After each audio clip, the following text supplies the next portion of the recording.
Mari, jemaat yang dikasihi Tuhan, kita bersama-sama akan memperkatakan apa yang dimaksud dengan Pentakosta ketiga dan Mazmur 91.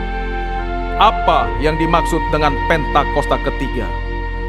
1. Pentakosta ketiga adalah pencurahan Roh Kudus yang dahsyat di zaman ini, melebihi yang terjadi di Azusa Street.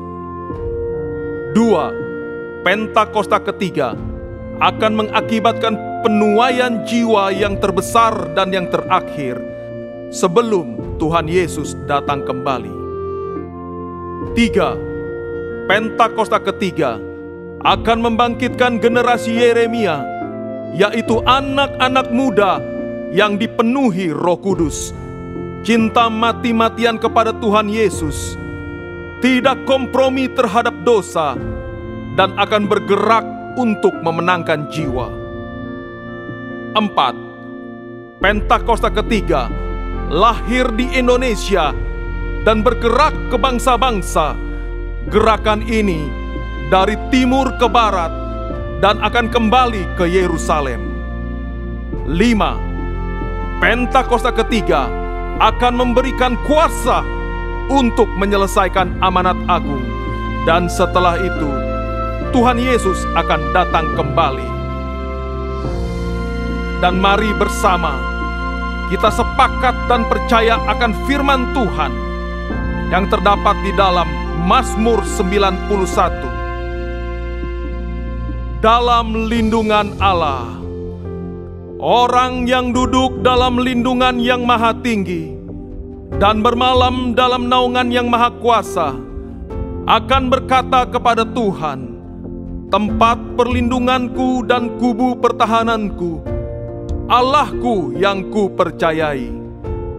Sungguh Dialah yang akan melepaskan engkau dari jerat penangkap burung, dari penyakit sampar yang busuk. Dengan kepaknya Ia akan menudungi engkau, di bawah sayapnya engkau akan berlindung. Kesetiaannya ialah perisai dan pagar tembok.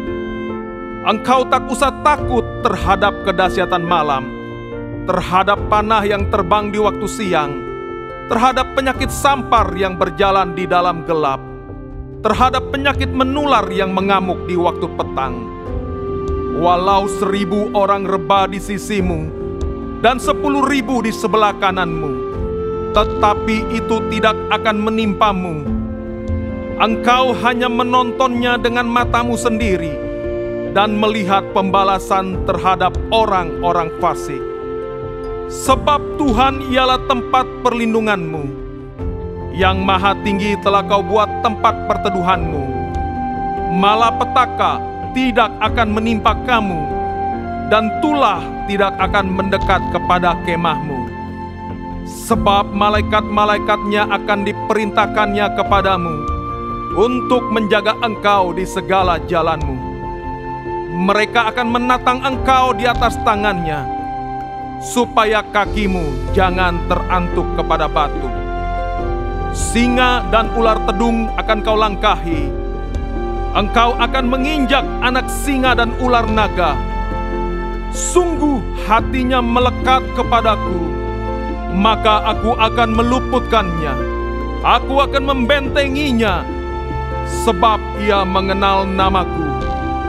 Bila ia berseru kepadaku, aku akan menjawab. Aku akan menyertai dia dalam kesesakan. Aku akan meluputkannya dan memuliakannya. Dengan panjang umur akan kukenyangkan dia, dan akan kuperlihatkan kepadanya keselamatan daripadaku. Haleluya! Amin. Kami buka ibadah hari ini di dalam nama Tuhan Yesus Kristus. Haleluya! Amin. Sorak-sorai meriah bagi Tuhan kita, saudara. Wow, puji nama Tuhan semuanya. Shalom. Shalom. Bolehkah saudara sama-sama kita bangkit berdiri, saudara? Puji Tuhan. Boleh lihat kanan kirimu, berikan senyum terbaik, katakan selamat hari Minggu pada semua saudara. Puji Tuhan. Saudara, kita percaya saudara, hari saudara kita ke rumah Tuhan, kita merayakan kebaikan Tuhan karena kita percaya kita punya Allah yang setia. Amin saudara. Amin. Mari sama-sama saudara kita angkat tangan kita berdoa pada Tuhan. Tuhan, kami mengangkat tangan kami, tanda kami percaya, kami bersyukur, kami punya Tuhan yang besar, Tuhan yang selalu bersama dengan setiap kehidupan kami Tuhan. Ini setiap kami Tuhan, dengan hati yang bersyukur, kami siap bersorak, kami siap memuliakan nama Tuhan. Kami berkatakan tidak ada nama lain, hanya nama Tuhan yang kami permuliakan. Di dalam nama Tuhan Yesus yang siap menari bersorak-sorai bagi Tuhan, sama-sama kita katakan amin.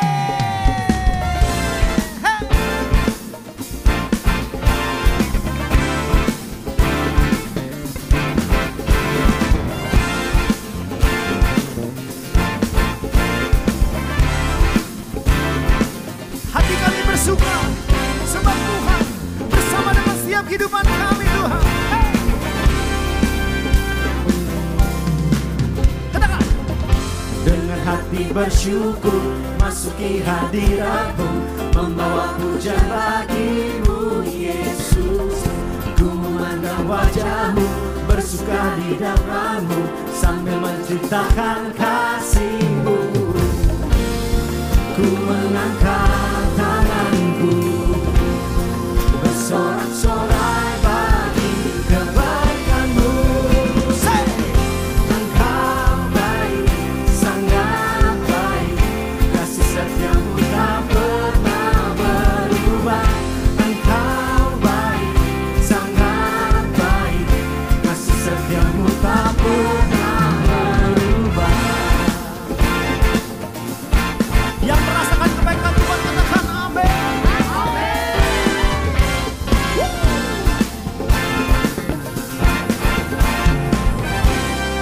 Katakan. Dengan hati bersyukur masuki hadirat-Mu, membawa pujian bagi-Mu Yesus.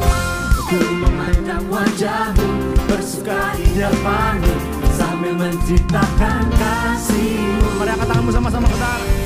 Ku mengangkat tanganku, bersorak-sorai bagi kebaikan-Mu. Engkau baik, sangat baik, kasih setia-Mu tak pernah berubah. Engkau baik, sangat baik, kasih setia-Mu tak pernah berubah. Engkau baik, sangat baik, kasih setia-Mu tak pernah berubah. Engkau baik, sangat baik, kasih setia-Mu tak pernah berubah.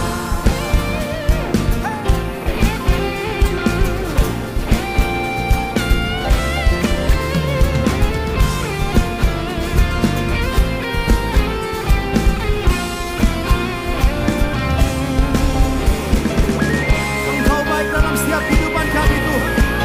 Hati kami bersyukur Tuhan. Mari bersama-sama saudara. Katakan sama-sama.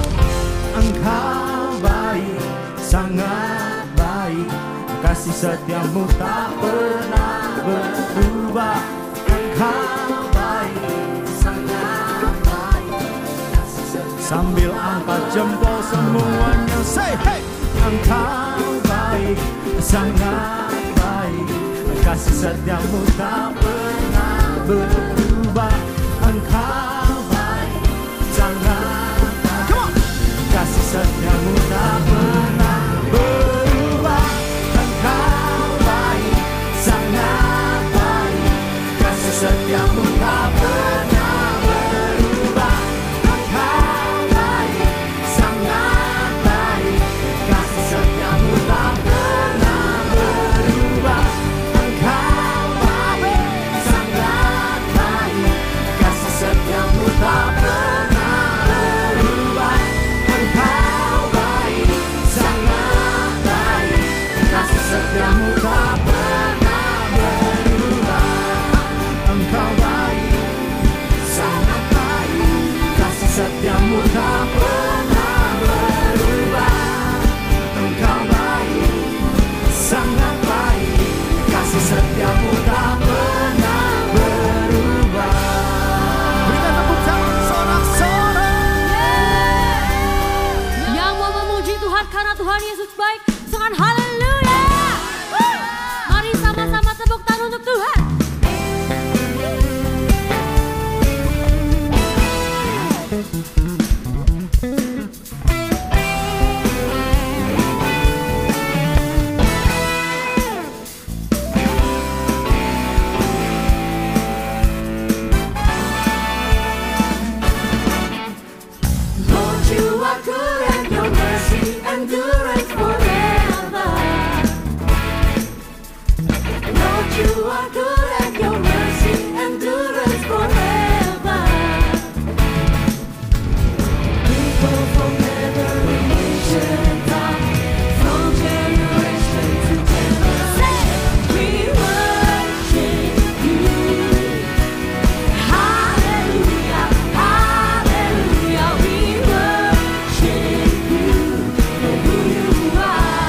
Tuhan, atas pertolongan, pemeliharaan dan kasih setiamu. Bangsa kami Indonesia diluputkan dari segala ancaman bahaya dan dari segala niat jahat musuh. Dan sebab itu kami percaya Tuhan, Mazmur 34 ayat 8 digenapi atas negeri ini, bahwa malaikat Tuhan berkemah di sekeliling orang-orang yang takut akan Tuhan, lalu meluputkannya. Terima kasih Bapa, kami undang malaikat Tuhan terus berjaga-jaga di setiap sudut-sudut kota di Indonesia, sehingga menghalau segala pemufakatan pemecah belah bangsa, roh anarkis, teroris, roh fasik, dan setiap kerusuhan yang merusak dan juga memberi ketakutan kepada masyarakat dihalau, rancangannya digagalkan, kubu-kubunya dihancurkan di dalam nama Tuhan Yesus. Terima kasih Tuhan, Engkau terus pegang kendali atas bangsa ini, sehingga Indonesia tetap bersatu, tetap aman, dan Indonesia diposisikan secara strategis untuk penuaian jiwa yang terbesar dan terakhir digenapi. Terima kasih Bapak, kami juga mengangkat tangan buat pemerintah kami, Bapak Presiden Prabowo dan wakilnya Bapak Gibran. Tuhan terus pegang kendali setiap kebijakan yang mereka ambil Bapak, setiap keputusan untuk bangsa ini. Tuhanlah yang bekerja Bapak, menuntun para pemerintah kami untuk bekerja dalam takut akan Tuhan. Kami juga terus berdoa Bapak untuk parlemen di negeri ini Bapak. Biarlah setiap orang di legislatif ini Tuhan dapat bekerja dalam takut akan Tuhan. Tuhan terus, Tuhan agar mereka dapat menanggapi setiap aspirasi rakyat dengan hikmat dan kebijaksanaan yang mendatangkan kesejahteraan sesuai tuntunan Tuhan. Engkau juga memulihkan badan TNI Polri kami Bapak, untuk mereka Tuhan dapat bangkit kembali berwibawa dengan bijaksana, mengendalikan stabilitas keamanan nasional dengan bijak dalam takut akan Tuhan. Terima kasih Bapak, semua ini kami bawa ke hadirat Tuhan, karena hanya Engkaulah Tuhan ada kesejahteraan yang sempurna atas bangsa ini. Kami terus berdoa buat gembala sidang kami Pak Niko dan Dr. Yanto. Bapak, Kau berkati kedua hamba-Mu dengan kesehatan yang prima, pengurapan yang baru, otoritas ilahi Allah dan hikmat-Mu terus mengalir atas kedua hamba-Mu dalam pelayanan dan penggembalaannya. Sebagai Bapa yang membawa kesatuan tubuh Kristus untuk menjadi murid umat yang layak serupa dengan gambaran Kristus, dan untuk menyelesaikan amanat agung-Mu. Bapak, Kau berkati Tuhan, Engkau yang menjadi penopang, penolong, dan juga perisai atas kehidupan kedua hamba-Mu. Keluarga besarnya tetap aman senantiasa dalam perlindungan tangan Tuhan. Terima kasih Tuhan. Kami berdoa buat bangkitan generasi Yeremia. Kami deklarkan bahwa api Pentakosta ketiga ada di Indonesia. Api Pentakosta ketiga ada di tempat ini. Engkau melawat setiap generasi muda di tempat ini, di bangsa-bangsa. Pulihkan mereka Tuhan. Tangkap hidup mereka menjadi mitra bekerja sama dengan Tuhan untuk menyelesaikan amanat agung-Mu. Kami akan melihat bangkit satu generasi muda yang bersih, yang kudus, cinta Tuhan mati-matian, tidak kompromi terhadap dosa.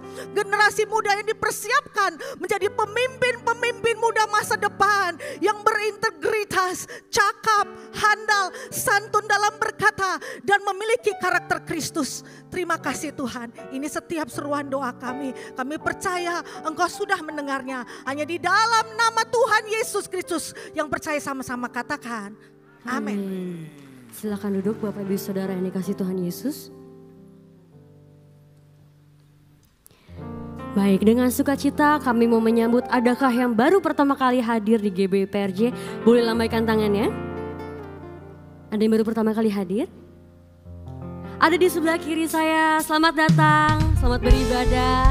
Bagi Bapak Ibu yang baru pertama kali hadir dapat men-scan form biodata jiwa baru yang tertera di depan layar. Dan selanjutnya kita akan menyaksikan News Pekan Tim Multimedia, dipersilahkan.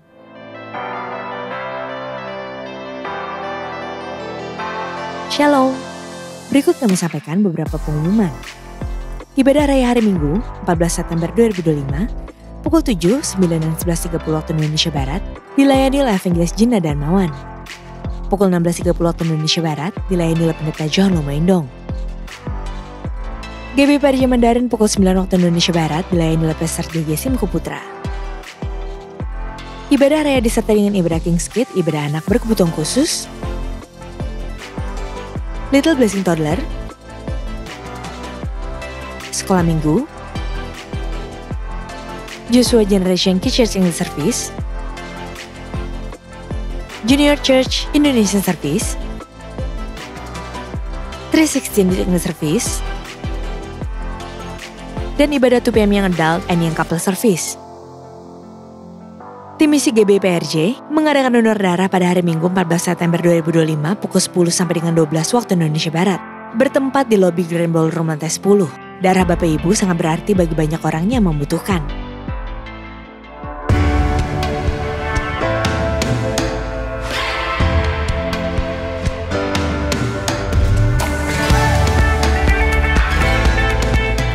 Momen yang dinanti-nantikan, Women Conference. Waktunya kaum wanita berkumpul bersama-sama, Joyful Women. 20 September, pastikan saudara hadir di sana karena saya percaya akan ada sangat banyak bahkan kegerakan untuk kaum wanita yang ada di WOI. Sampai ketemu. Shalom, saya Maria Priscilla. Saya mengundang seluruh wanita-wanita yang luar biasa dikasihi Tuhan untuk menghadiri acara Conference WOI Celebration yang akan diadakan pada tanggal 20 September 2025. Bersama-sama kita akan menikmati kasih, menikmati hadirat Tuhan lewat puji-pujian yang akan kita naikkan bersama. So, sugar and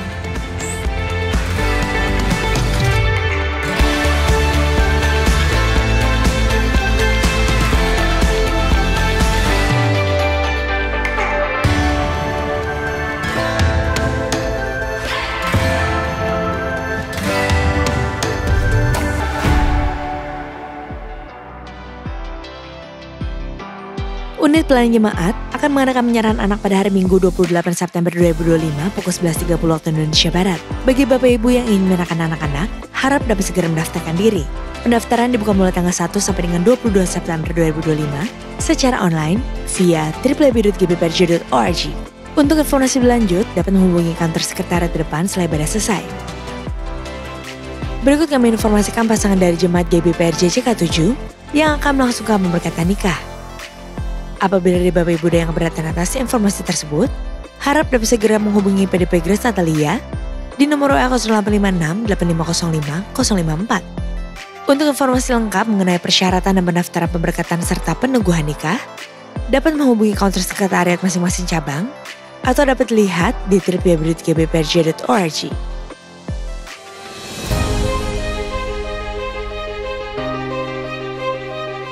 Breast cancer atau kanker payudara memang merupakan penyakit yang sangat ditakuti oleh wanita. Hal ini disebabkan faktor tingginya angka kematian, serta dampak fisik dan psikologis yang ditimbulkan akibat penyakit ini. Bersama Dr. Carmen Wong dari Singapura dan dipandu oleh Dr. Astrid Francisca, bagaimana penderita kanker ini bisa mengalami proses pemulihan dari pengalaman traumatis, membangun kembali kehidupan, menemukan harapan dan keindahan di tengah penderitaan.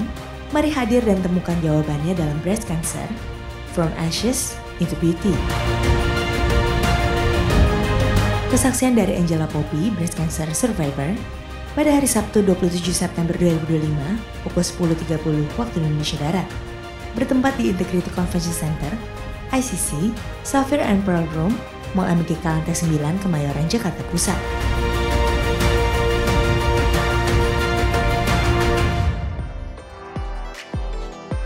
Untuk info lengkap seluruh kegiatan GBPRJ CK7, maka Bapak Ibu dapat follow sosial media GBPRJ baik di Instagram, TikTok maupun Facebook.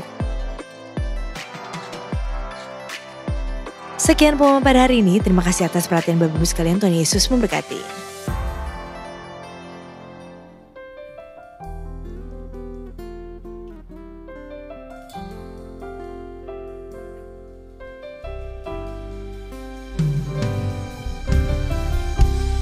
Apapun musim kehidupan kami Tuhan,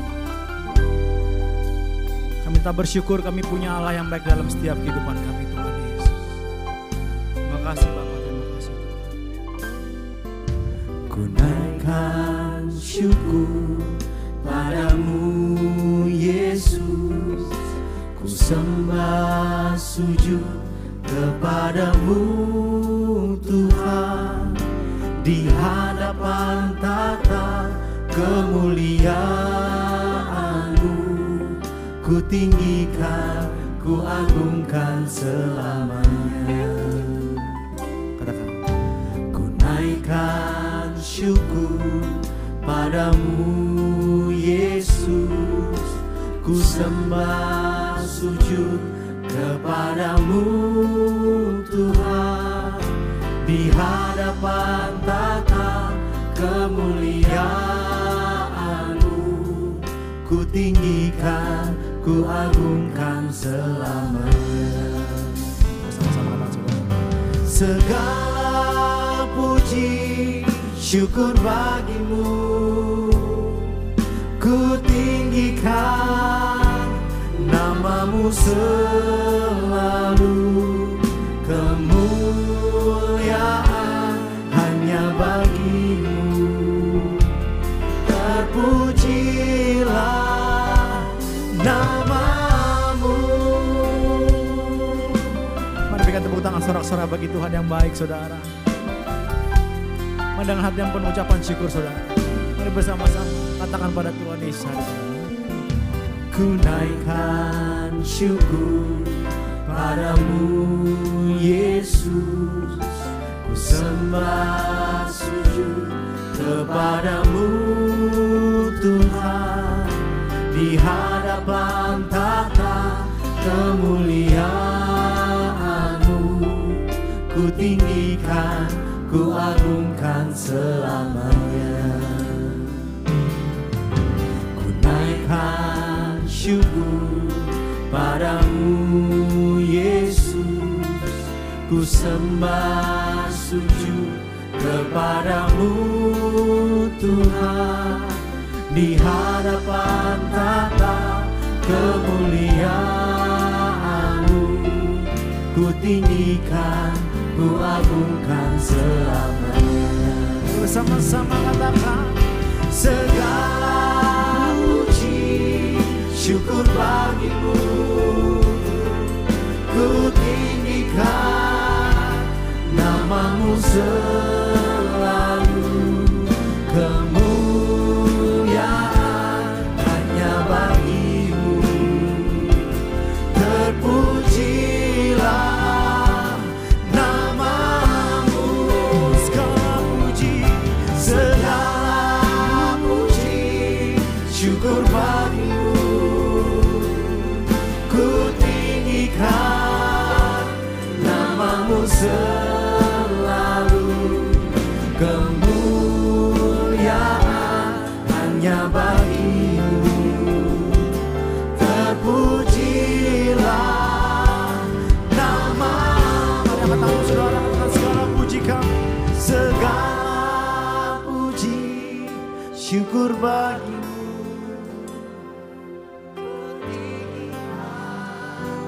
namamu selalu, kemuliaan hanya bagimu, terpujilah. Mereka yang bersyukur, kamu katakan segala puji kami. Segala puji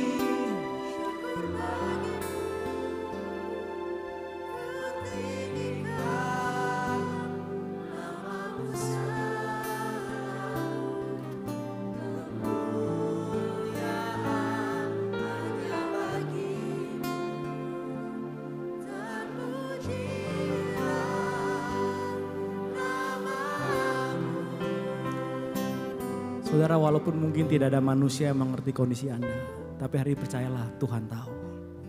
Maukah saudara hari ini di momen ini saudara, di tengah apapun yang kau alami hari-hari ini, maukah hari ini kau mau ambil waktu, kau bersyukur pada Tuhan. Mungkin kau belum melihat, mungkin kau belum merasakan, tapi hari ini yang Tuhan mau satu, maukah kita bersyukur sama Tuhan saudara. Ambil waktu sama-sama ya saudara, bersyukur sama Tuhan, bersyukur untuk keluarga, bersyukur untuk apa yang Tuhan perbuat dalam hidup.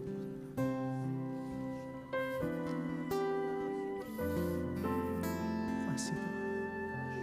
Makasih Tuhan.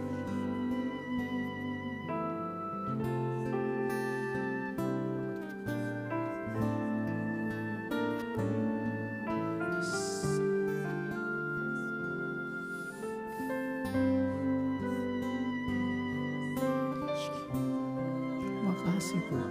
Terima kasih Tuhan.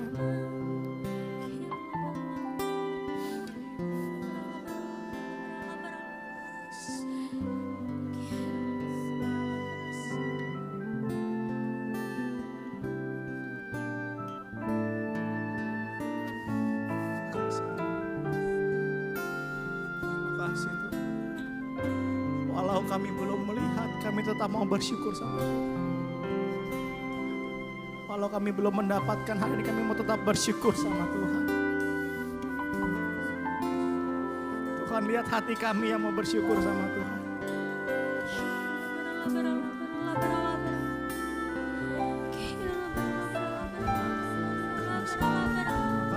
Terima kasih. Tuhan, lihat setiap kami Tuhan. Terima kasih. Terima kasih. Sama-sama ya. Segala puji syukur bagimu, ku tinggikan namamu Terima kasih Tuhan. selalu. Terima kasih Tuhan. Kemuliaan hanya bagimu, terpujilah Sekali lagi saudara. namamu. Kalau punya iman, angkat tanganmu sama-sama. Segala puji syukur bagimu, Yes Lord. ku tinggikan namamu selalu.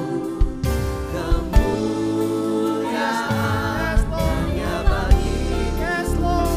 Yes Lord. terpujilah namamu. Pujian kami Tuhan. Segala puji syukur bagimu, ku tinggikan namamu selalu. Kemuliaan hanya bagimu, terpuji. Mari sekali lagi saudara, dengan hati yang bersyukur, nyatakan Segala puji syukur bagimu, ku tinggikan namamu selalu. Kemuliaan hanya bagimu, terpujilah namamu.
Setiap kami bersyukur Tuhan, kami punya Tuhan yang dahsyat Tuhan. Terima kasih Tuhan.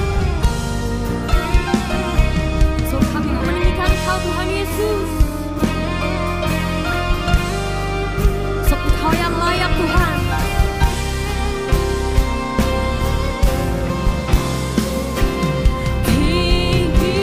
Tinggikan dirimu mengatasi langit, kebesaran-Mu Tuhan.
kebesaran-Mu Tuhan. Kebesaran-Mu Tuhan, Keagungan-Mu Tuhan Yesus. keagungan-Mu Tuhan, Mengepasi bumi. atasi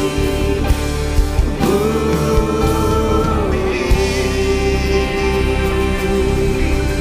Yes Lord, yes Lord.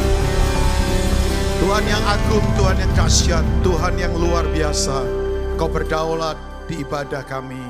Alasan kami ada di sini hanya satu saja, nama-Mu dipermuliakan Tuhan. Sekarang berbicaralah, hamba-Mu terbatas, hamba-Mu tidak memiliki apapun, semua yang ada pada hamba. Itu karena Tuhan bermurah hati. Urapi hamba-Mu, bantu hamba-Mu untuk mengkomunikasikan hal yang paling sakral di kehidupan, yaitu firman-Mu sendiri. Karena firman adalah pribadi Tuhan. Tuhan adalah firman. Terima kasih, bersuaralah. Hamba berdoa, firman yang menyembuhkan ada di sini. Firman yang menguatkan. Firman yang menciptakan yang tidak ada menjadi ada. Firman yang memberi jalan keluar. Firman yang membuat yang buruk jadi baik. Karena firman punya daya cipta yang tidak terbatas. Langit bumi tercipta karena Tuhan berfirman. Terima kasih hadirat-Mu ada di sini. Sekali lagi bersuaralah buat kami Tuhan. Bagi-Mu hormat, bagi-Mu pujian, bagi-Mu kemuliaan, urapi kami semua. Dalam nama Tuhan Yesus, jemaat CK7 yang mau mendengar dengan baik-baik firman dan lebih dari itu melakukannya. Mari katakan amin, amin. Silakan saudara duduk. Shalom Bapak Ibu. Apa kabar? Luar biasa ya. Satu anugerah datang kembali di ibadah ini. Jadi ini adalah kemurahan Tuhan. Ya, bayangkan dalam minggu lalu saya pikir ini masih tetap bisa pelayanan enggak, karena tiba-tiba suara saya hilang. Itu dalam sejarah saya baru pertama kali ngalami tiba-tiba suara hilang. Mungkin orang bilang kecapean atau apa, ya saya nggak tahu. Tapi puji Tuhan hari ini semua karena kemurahan Tuhan. Ya, kita tetap bisa berjumpa. Nah, izinkan saya berbagi untuk Bapak Ibu semua. Dari pagi saya lebih banyak bicara soal beberapa hal yang esensi. Nah, izinkan saya berbagi untuk Bapak Ibu hari ini sebagai kembali ke tema namanya covenant atau perjanjian. Nah, setuju atau tidak? Kita itu tidak bisa mengenal Tuhan sebetulnya. Mau pakai apa? Karena Tuhan terlalu sakral. Ya, bahasa kerennya Tuhan itu transcendent. Ya, dia besar, dia agung, dia mulia, dia dahsyat. Ya, jadi kita mau pakai apa? Gelar saudara terbatas. Maaf ya, otak kita terlalu kecil untuk mengenal Tuhan yang memang tidak bisa dikenal loh, bayangkan. Makanya Paulus dengan bahasanya dia berkata begini, buat mata hatiku terang, Efesus 1. Ya kan? Dia mau supaya mata hatinya terang. Ya, supaya aku bisa mengenal betapa dalam, lebar, tingginya dan luasnya kasih itu. Sekalipun itu melampaui segala apa? Pengetahuan. Paulus orang yang berlogikanya kuat, tapi dia sadar logika manusia terbatas. Dia bukan anti logika loh Bapak Ibu. Ya, dia orang pinter. Ya, he most outstanding person in his generation. Bayangkan, orang hebat dia itu. Penulis hebat, orang pinter. Tapi dia berkata, Tuhan mataku mesti diterangi untuk aku mengerti. Makanya dia tanya kan waktu di Damsik, who are you Lord? Siapa engkau? Bayangkan, orang yang belajar Alkitab, orang yang belajar Taurat, dia bertanya, engkau ini siapa? Bayangkan. Ya, jadi saya harus katakan bahwa kalau Tuhan tidak menyatakan dirinya pada kita tidak bisa kenal dia. Saudara pakai gelar, saudara pakai apa? Elon Musk gak mungkin bisa kenal Tuhan kalau Tuhan tidak menyatakan dirinya. Ya, NASA, apalagi coba. Ya, coba Boeing, terserah. Ya, jadi begini, Tuhan hanya bisa dikenali karena dia memperkenalkan dirinya pada kita. Nah, cara Tuhan memperkenalkan dirinya pada kita adalah lewat firman-Nya jelas. Makanya betul, kenapa dalam kekristenan kok kita harus hidup dalam perjanjian? Katakan perjanjian Bapak Ibu. Perjanjian bukan mempersulit kita kan. Ya dalam perjanjian ada bagian yang harus kita lakukan. Jelas Tuhan lakukan bagiannya. Pastilah ya. Nah, karena perjanjian ini penting. Sebab ini di Alkitab itu kan ada 7 covenant. 7 perjanjian. 1 Edenic covenant, perjanjian Adam, gagal dia. Ya manusia yaitu ya saling berjanji dengan Tuhan. Ya, makanya di Eden Tuhan memberi perintah untuk manusia melakukannya. Perintahnya satu saja, jangan makan buah pengetahuan baik dan jahat. Itu perintah. Perintah menunjukkan bahwa kita ini ada di kerajaan yang gak bisa sembarangan. Mesti ikutin aturan main kan. Yalah, coba. Negara kalau sembarangan, coba. Semua kejahatan misalnya dibiarkan sembarangan, ya rusak semua tatanan sosial. Ya, hukum kalau dilanggar, ya gimana? Orang berkata nggak ada hukum Pak, adanya kasih karunia. Come on, orang hidup dalam kasih karunia itu justru punya kekuatan untuk melakukan hukum Tuhan. Saya bisa kerjakan hukum Tuhan, itu karena kasih karunia.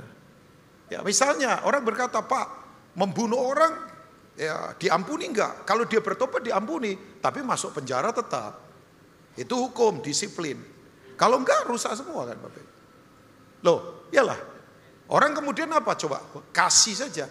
Kasih itu dilihat sebagai hukum, bukan hal biasa. Kasih itu bukan sekedar perasaan. Sekarang kasih sudah humanisme sih. Kasih itu aku dapat apa? Nguntungin aku enggak? Nah sekarang kan orang begini. Oh iyalah, misalnya orang baru kenal terus tidur bersama. Yang penting nikmat. Tapi kan itu melukai Bapak Ibu. Berhubungan intim tanpa sebuah perjanjian itu merusak batin. Itu kerjaannya apa itu film-film apa begitu yang gak jelas, merusak semua. Loh, ketika perjanjian dilanggar semua berantakan. Orang mau rumah bagus, mobil banyak, kalau ribut terus di dalam rumah, teriak terus jarak dekat, teriak-teriak berarti sudah melanggar hukum kasih. Ya gak ada damai. Makanya tadi saya bilang sama Pak Farel kan, ayatnya kan ada. Di mana ada kebenaran, di situ ada damai sejahtera. Ya kan? Coba saya tuh rindu ya, satu kali nanti di Indonesia, orang jalan-jalan malam tanpa takut. Penjara kosong karena gak ada penjahat. Tiap kali tanah ditanam subur berbuah lebat. Ada Pak, ada di Almalonga. Ketika Tuhan turun, lawatan terjadi. Sekarang Afrika ngalami. Ini kakak rohani saya baru ada di Ethiopia. Dia bilang Ethiopia sekarang negara yang sangat diberkati. Lawatan. Sudah pikir Ethiopia sekarang negara yang busung lapar. Itu sudah lama Pak. Sekarang ngalami terobosan. Begitu mereka bertobat massal. Datang ke Tuhan, cintai kebenaran. Makanya di mana kebenaran, selalu alamnya jadi subur. Di mana ada kebenaran, kejahatan dikalahkan. Di mana ada kejahatan, kebenaran, ketakutan dihancurkan. Saya bermimpi loh satu kali nanti bangsa kita, nggak tahu generasi keberapa. Orang jalan-jalan tanpa takut, orang bisnis tanpa curang, orang kemudian tidak akan berperilaku tidak adil. Kita pikir kita kekristenan cuma tepuk-tepuk tangan seneng-seneng begini aja, enggak. Loh ya, kebenaran selalu memerdekakan. Di mana ada kebenaran, kutuk dikalahkan. Udah, mau orang pinter, mau sistem hebat, kalau hidup tidak dalam kebenaran, rusak semua Bapak Ibu. Karena kebenaran itu pribadi Yesus Kristus. Keluarga yang tidak benar, berat Bapak Ibu. Hidup yang gak benar, berat sekarang ini. Ya, nah itu Bapak Ibu, jadi kembali. Ya, perjanjian Adam gagal, dilanjutkan perjanjian Nuh, kemudian perjanjian Abraham, perjanjian Musa, perjanjian Daud, perjanjian Elia. Ujungnya adalah perjanjian baru, yaitu Tuhan sendiri jadi manusia. Ya, jadi firman itu perjanjian. Makanya Mazmur pasal 119 ayat 105 berkata begini. Coba kita lihat. Firmanmu itu pelita bagi kakiku. Pelita itu terang. Saudara hidup di kegelapan begini, kalau sudah tidak punya terang, sudah nabrak. Ya, makanya teman sendiri ditabrak. Ya, duitnya orang ditabrak. Karena gelap kan. Orang nggak malu lagi tabrak kiri kanan. Karena memang betul kan, firman itu pelita bagi kakiku. Kaki bicara perjalanan. Dan terang bagi apa? Jalanku. Jalan itu the purpose of life, tujuan hidup. Saudara, ciri orang gak punya tujuan hidup, cirinya 3, melecehkan, menyimpang, dan pasti penyelewengan. Semua yang tidak punya tujuan selalu menyeleweng, selalu menyimpang, selalu melecehkan kehidupan. Ya, mic saja punya tujuan. Lewat mic ini suara saya kedengaran ke belakang. Nanti masuk ke multimedia mungkin bisa menjadi berkat buat banyak orang. Lewat mic. Mic saja punya tujuan. Kalau kita tidak punya tujuan, ya malu sama mic. Ya, ketika orang nggak tahu mic ini dilecehkan, bisa jadi alat membuat sambal. Karena bentuknya seperti ulek-ulek. Itu namanya pelecehan mic. Makanya berapa banyak di keluarga penyimpangan, pelecehan, penyelewengan. Ya karena nggak tahu tujuan berkeluarga. Makanya berkeluarga bukan untuk mengejar kebahagiaan. Karena saya bahagia, saya berkeluarga untuk mengejar kehendak Tuhan. Bahagia apa? Uang banyak, rumah besar.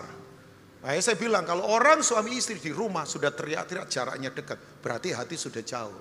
Dekatnya ke orang siapa saya nggak tahu. Why?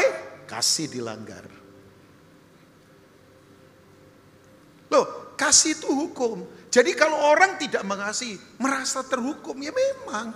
Makanya saya beritahukan, penjara paling hebat bukan penjara di Cipinang, bukan di Nusa Kambangan, bukan di Alcatraz. Penjara hebat adalah ketika orang tidak di penjara, tapi hatinya pahit terus, hatinya iri terus, hatinya dendam terus, hatinya ketakutan terus. Itu orang terpenjara inside.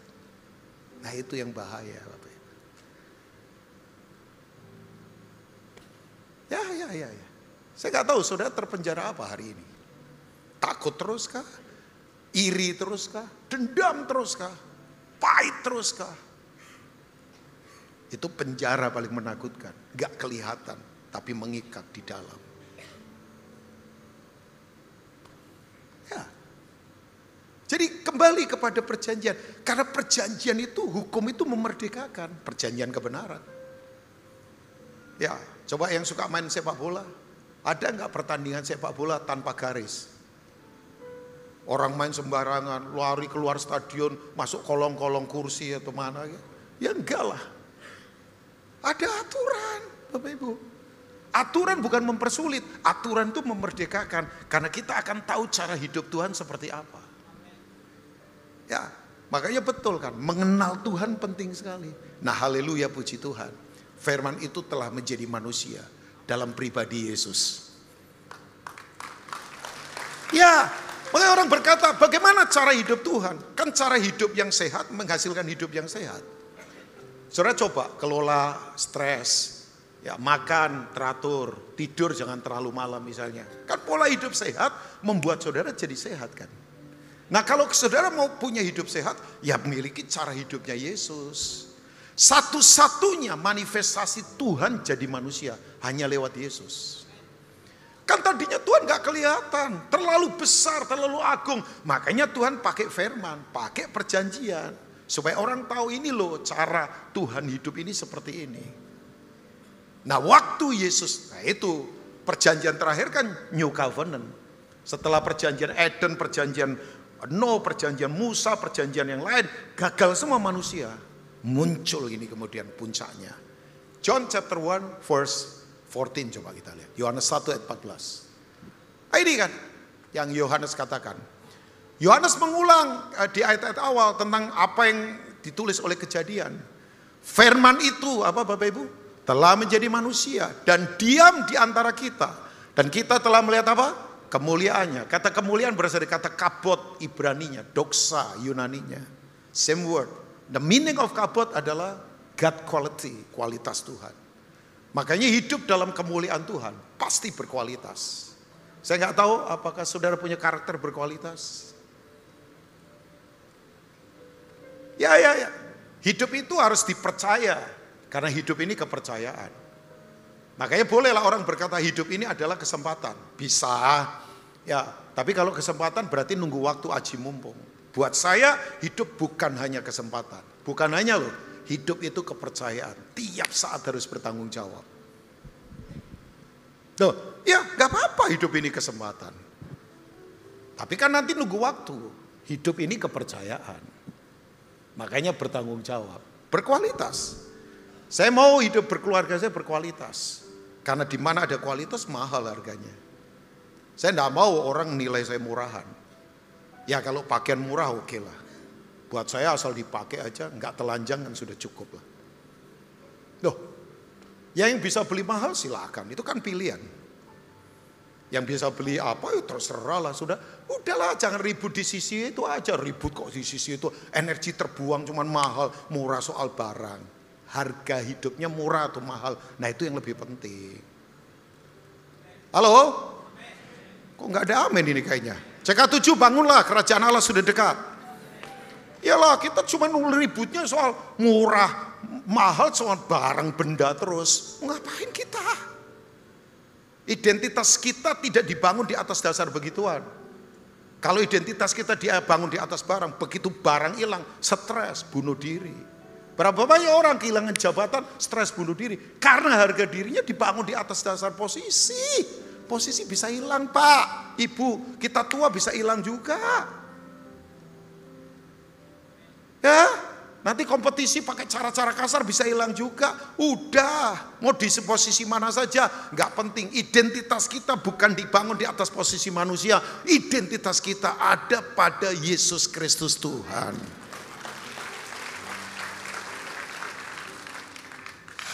Ya.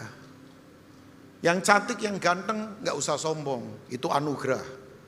Yang jelek juga nggak usah minder. Ya. Ada satu daerah kerusuhan di luar ini, abad berapa itu? Ya, yang cantik-cantik diperkosa, yang jelek-jelek hidup. Nggak tahu saudara mau pilih yang jelek atau cantik, saya nggak tahu. Ya. Zamannya Daniel yang pinter-pinter malah menyesal jadi orang pinter. Karena yang pinter nggak memberi jawaban, mau dibunuh semua.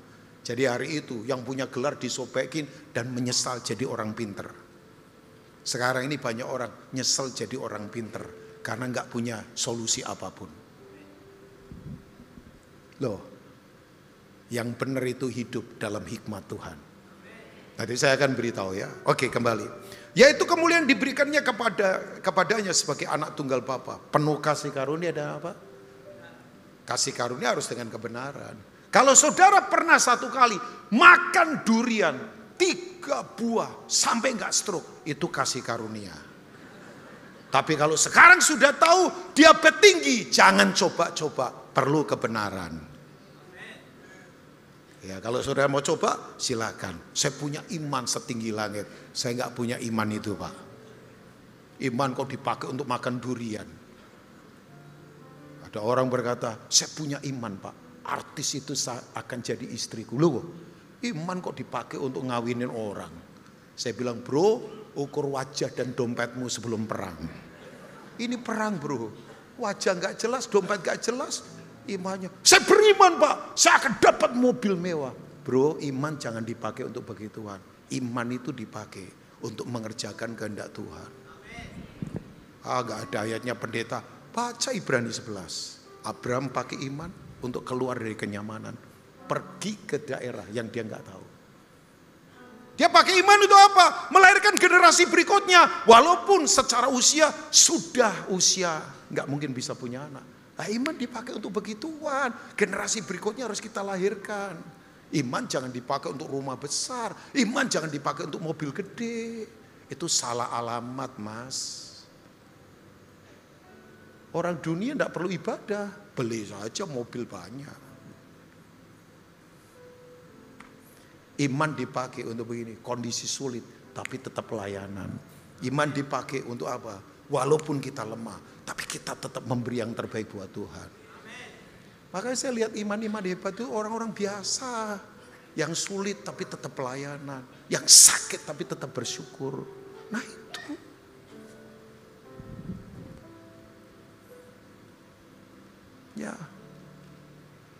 Ya kalau saya diam, saya lagi mikir mau ngomong apa lagi nih setelah ini. Biarkan Tuhan yang bicara kan. Oke, jadi begini. Saudara yuk kenali perjanjian lewat Yesus. Saya kaget loh. Saya tidak akan bahas karena ini perlu membahas soal konsili-konsili. Tapi betul kan Bapak Ibu. Hidup kekal itu apa sih?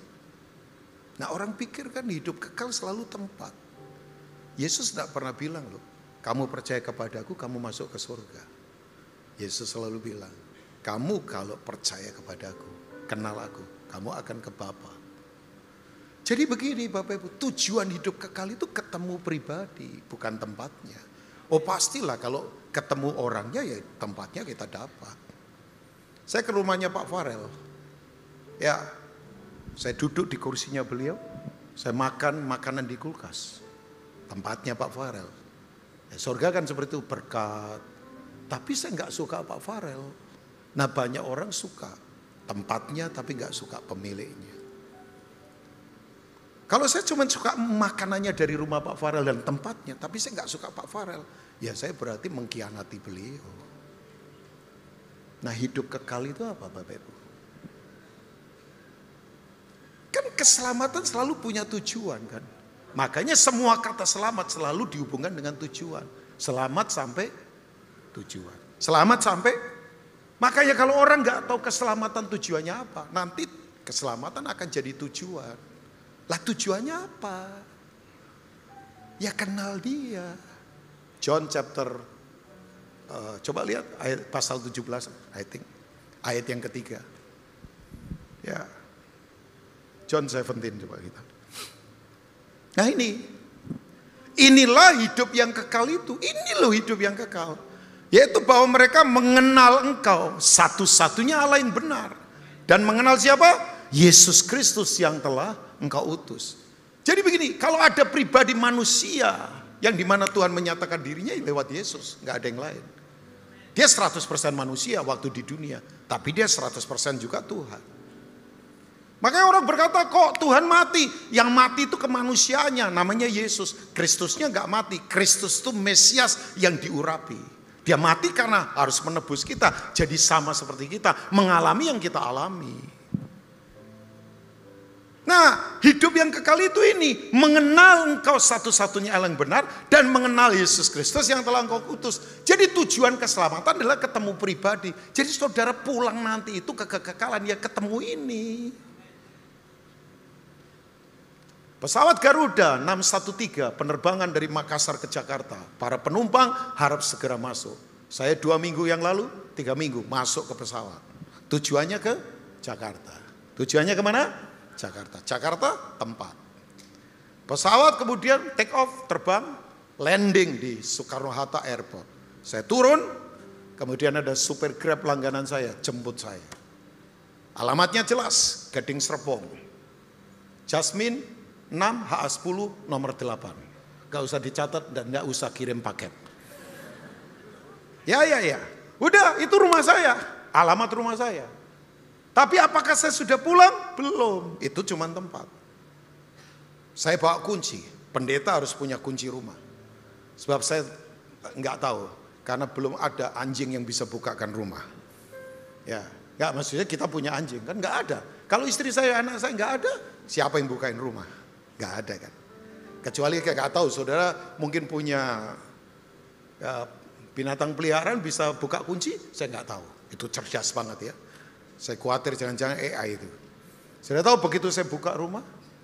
Halo saya. Gak ada orang. Saya duduk di mebel. Ya kursi di mana itu rumah saya. Saya makan yang dihidangkan atau dimasak istri saya. Pertanyaan saya sudah pulang rumah? Belum. Selama saya belum ketemu Lili dan Tata Om, saya belum pulang ke rumah. Itu cuma tempat. Loh tujuan hidup kita ini. Makanya kalau sudah gak kenal Yesus, gak ketemu Yesus, buat apa? Makanya tempat dijual terus karena itu Bapak Ibu. Ayo kembali. Loh kalau ketemu pemiliknya ya pasti tempatnya. Ada dong. Itu alasan, makanya betul. Alasan saya pulang ke rumah. Istri dan anak, gak ada yang lain. Tempat kan cuma fasilitas, ya ampun. Mau gede mau kecil terserah Bapak Ibu. Yuk, makanya mengenal Tuhan membuat kita kuat. Ya, kita lihat Daniel 11 ayat 32 ya, tadi saya sudah sampaikan. Ya, sekarang saya mau fokus pada, kalau saudara hidup dalam perjanjian lewat firman-Nya. Dan orang-orang yang berlaku fasik terhadap perjanjian akan dibujuknya sampai murtad dengan apa Bapak Ibu? Ya kata-kata licin ini hoax juga, hoax. Sekarang kan semua hati-hati ya, hati-hati loh. Semua kemarin kejadian itu ngeri kan. Ini berita ini, wah berita ini. Sekarang bayangkan tulisan tanpa editorial. Orang sembarangan saja di pinggir mana nulis, bikin kacau apa kita nggak tahu semua. Ya udah, the issues of war ini berita-berita perang yang nggak jelas. Perangnya ada, tapi berita-beritanya udah nggak karu-karuan.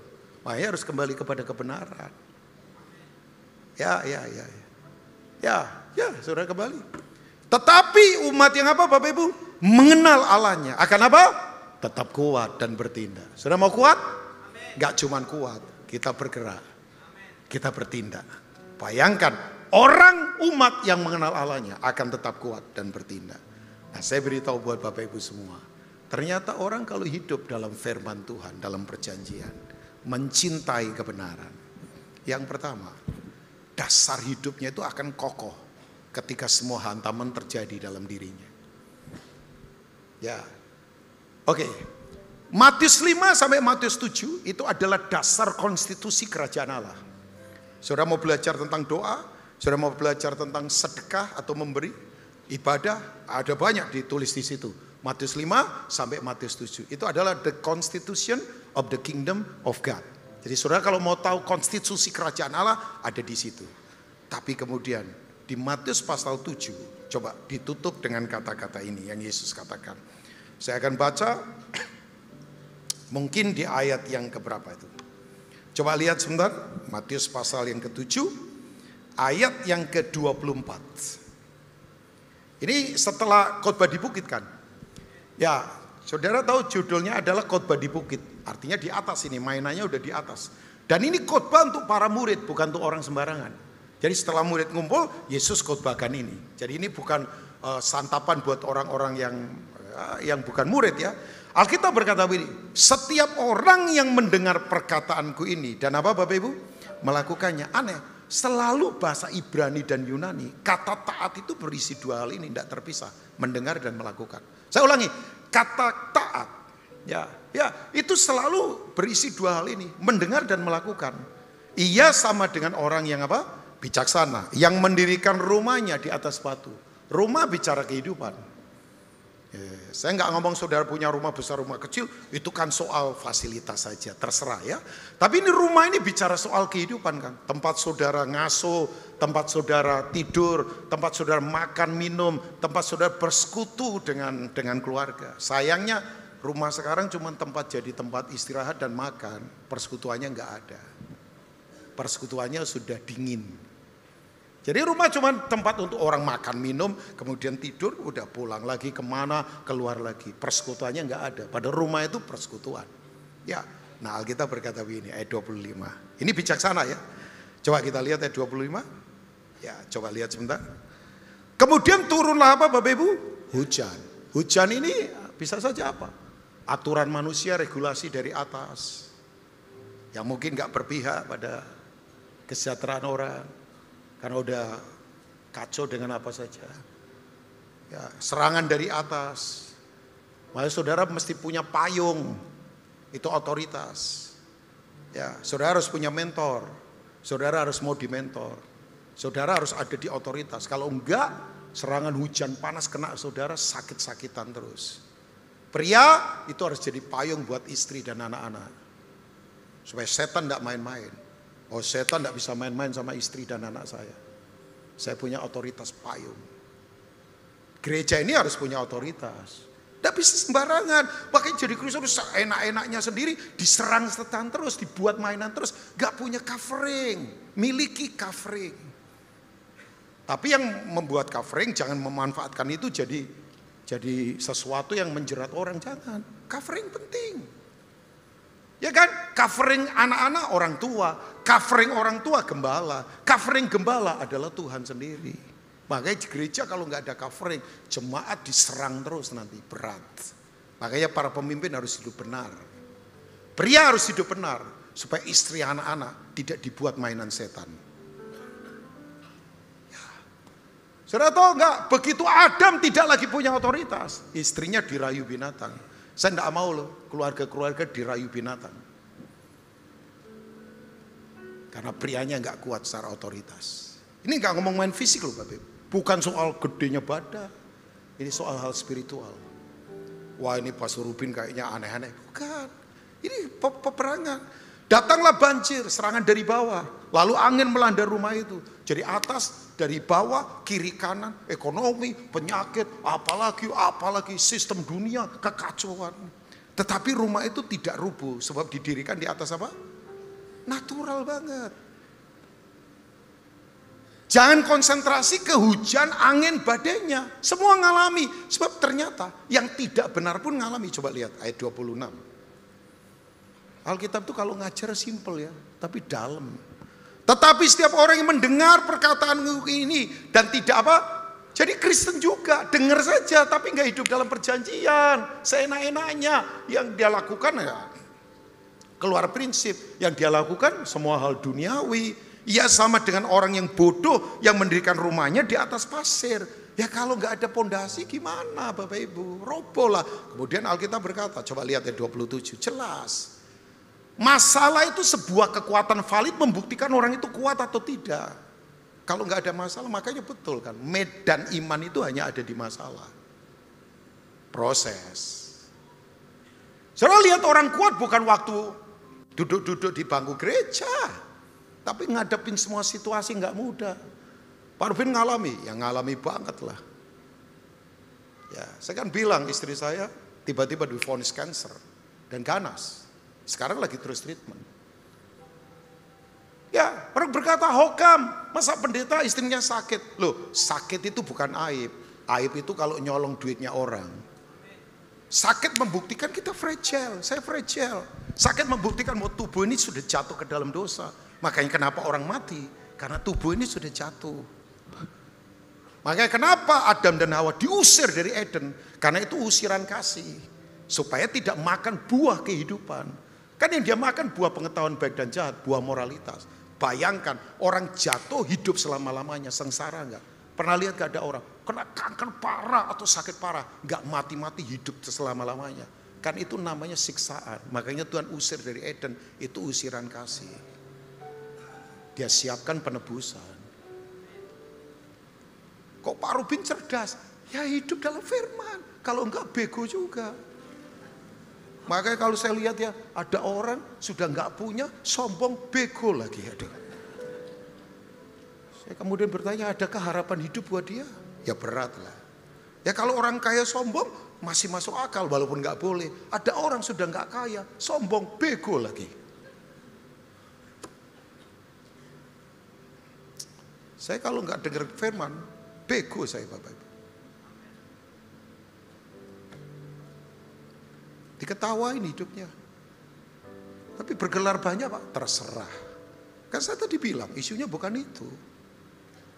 Ya, kemudian turunlah hujan dan datanglah banjir. Baru hujan dan banjir loh. Lalu angin melanda rumah itu. Sehingga rubuhlah rumah itu dan apa Bapak Ibu? Udah. Makanya kalau saudara mendengar dan melakukan firman, itu kekuatan. Saya lihat ya ada orang yang ngadapin masalah tetap tenang. Pondasinya kokoh. Saudara kan pondasi tidak perlu pencitraan. Kenapa saudara berani naik ke gedung ini lantai 9. Dan saudara parkir di mobil ini. Parkir mobil di gedung ini. Kenapa? Ya ada pondasi. Coba kalau gedung ini gak ada pondasi, gak perlu berdoa, lari saja kita. Ya kan? Oh ya, tapi rohani Pak, ini pondasinya mengawang-awang di udara sembarangan lagi. Pondasinya saya yakin kokoh Pak. Teman saya bikin rumah, yang saya dengar, teman saya bikin rumah. Itu apa sih namanya? Pondasinya Pak, rumah. Kayaknya 2 rumah 400 lebih itu pilar. Saya bilang, itu dalamnya sekian ratus meter. Itu kalau ada apa-apa gak goncang. Tapi kan gak kelihatan. Biayanya mahal. Mahal Pak, pondasi. Nah orang suka mainan aksesori semua. Wallpapernya bagus, alat elektroniknya bagus. Tapi kalau pondasinya gak kokoh, dihantam, hancur semua. Aksesoris hilang Bapak Ibu. Orang lebih suka mainan aksesoris daripada yang esensi. Bangun ini. Ya, saya bisa khotbah begini, saya menangis, saya berdoa, saya persiapan, gak ketahuan. Sebenarnya saya juga nggak terlalu suka dengan panggung. Wong panggung itu hasilkan artis kok. Kalau mesbah itu hasilkan para petempur. Semua petempur lahir di mesbah, ada api, ada korban. Kalau panggung kan bisa lahirkan artis. Makanya saya dari dulu sudah posisikan, saya tidak mau cari khotbah bagus. Sorry ya, khotbah sekarang sudah jadi entertain. Saya tidak mau tergiring ke sana Bapak Ibu. Ya saya khotbah begini aja. Ya kalau orang undang itu kan kepercayaan dari Tuhan. Loh, iyalah Pak, khotbah sekarang sudah jadi entertain. Semua di entertain sekarang. Ayo bangun pondasi yang kokoh Bapak Ibu. Ini goncangannya gak main-main. Saya mengasihi CK7 Bapak Ibu. Saya khotbah begini bukan marah. Cuman gemes saja. Enggak lah. Saya mengasihi gereja ini. Yalah kita kenal sudah cukup lama toh Pak. Ya. Nah saya dorong yuk Bapak Ibu. Dengar dan lakukan. Ketajaman mendengar menentukan ketajaman bertindak. Buram mendengar, buram bertindak. Tidak mendengar, tidak bertindak. Kenapa orang tidak bertindak? Tidak mendengar. Yang paling parah, tidak mendengar bertindak, nekat. Saya ulangi. Tuli mendengar, tuli bertindak. Buram pendengaran, buram tindakan. Tajam pendengaran, tajam tindakan. Yang parah lagi orang sekarang, tidak dengar dari Tuhan, malah bertindak, nekat. Nanti kalau gagal salahin Tuhan. Nah, Tuhan bilang, loh kamu kerjakan sendiri kok aku yang disalahin.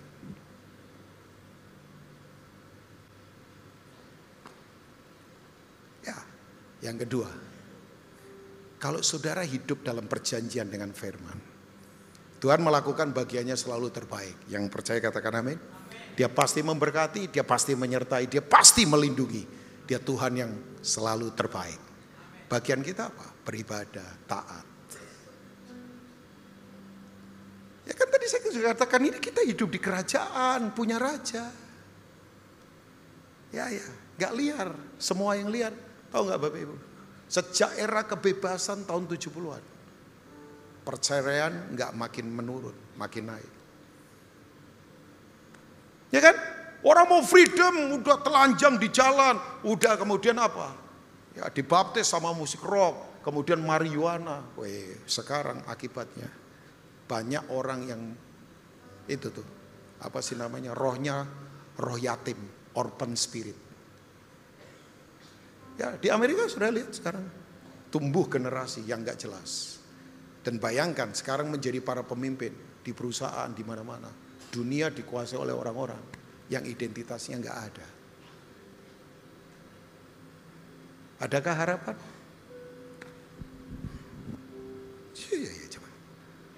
Ya, saya walaupun wajah bego begini mengamati loh Bapak Ibu. Ya, orang pikir ini bego-bego kok pinter juga karena Tuhan. Oh ya saya ngamati. Saya kalau liatin orang itu ngamati. Ya, saya belajar mengamati frame, bukan foto. Saudara kenapa foto dicetak itu murah dibandingkan harga frame-nya? Karena saudara kalau lihat foto yang dilihat siapa? Ya kita, gambar kita lah saudara, jujur aja. Saudara lihat foto yang dicetak ini saudara lihat adalah foto saudara, merem gak? Ya, posisinya bagus gak? Ya makanya nyetak foto lebih murah daripada beli frame. Yang jualan frame tahu ya, frame mahal-mahal. Kenapa? Karena frame itu kita lihat gambar besar. Orang kalau lihat gambar besar, gak emosional, gak sumbu pendek, apa-apa marah, apa-apa marah. Lihat gambar, ada proses. Makanya frame lebih mahal daripada cetak foto. Nah, firman itu membuat kita punya world view yang luas, sudut pandangnya luas. Oke, 1 Korintus 1 ayat 30.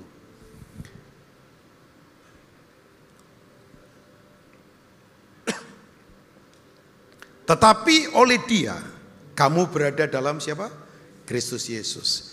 Yang oleh Allah, baca sama-sama yuk, telah menjadi apa? Hikmat bagi kita. Ia membenarkan dan menguduskan dan menebus kita. Saudara tahu hikmat?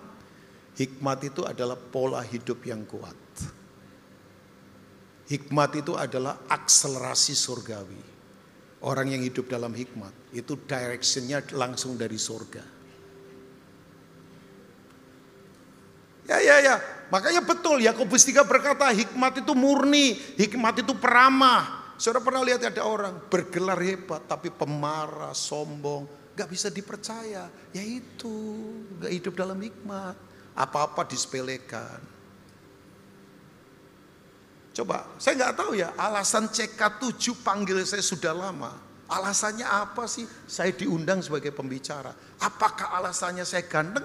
Tidak, walaupun iya. Ya, ketawanya agak melecehkan saya kayaknya ya. Nah, alasan CK7 mengundang saya apa? Wong yang lebih pinter banyak.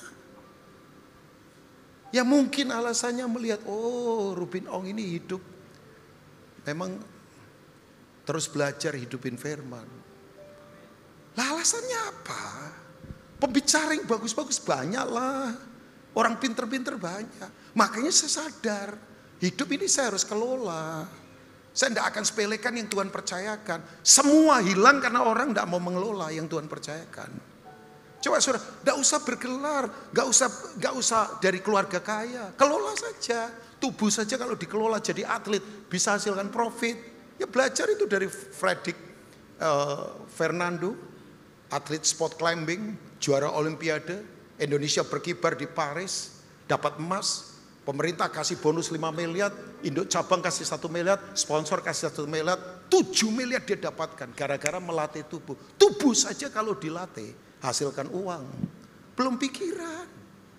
Berapa banyak orang pikirannya mahal. Thomas Alva Edison.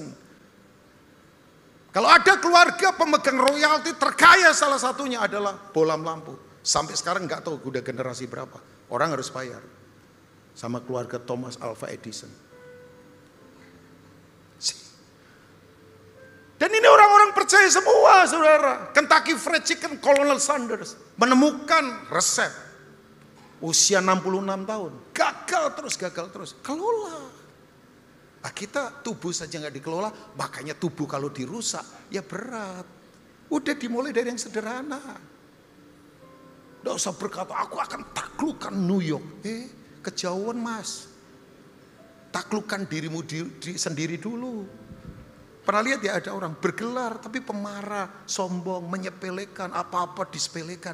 Ya enggak pernah jadi. Saya yakin 100% orang bodoh yang rajin akan kalahkan orang pintar yang pemalas. Saya yakin. Nah itu perlu hikmat. Ayo. Ya. Saudara mau hidup dalam hikmat? Oke, Amsal 4 ayat 11.